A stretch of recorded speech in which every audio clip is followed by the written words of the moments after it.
Dahil sa matinding kagustuhan ni Governor Ramon Gico III na mapaganda, itatayo ang Pangasinan Linear Park.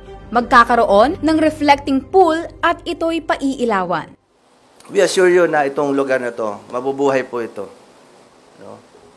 Magiging so many economic and tourism activities will gravitate here in this Capitol complex because it reflects and it is a mirror image of what Pangasinan is.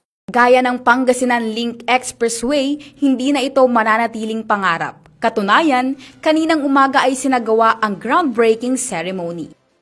3, 2, and 1! There you have it, ladies and gentlemen. Congratulations, everyone! Congratulations, Pangasinan!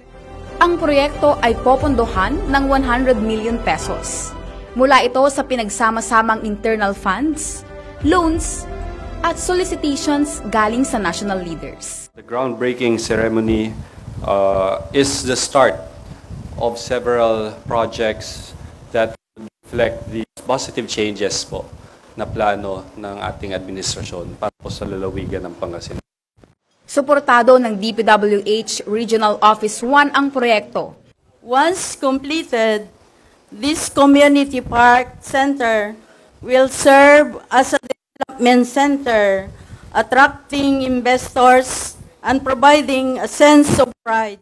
Lubos ang pasasalamat ni Governor Ramon Gico III at Vice Governor Mark Ronald Lambino kay Senator Alan Peter Cayetano at Pia Cayetano sa kanilang suporta sa mga proyekto sa lalawigan ng Pangasinan.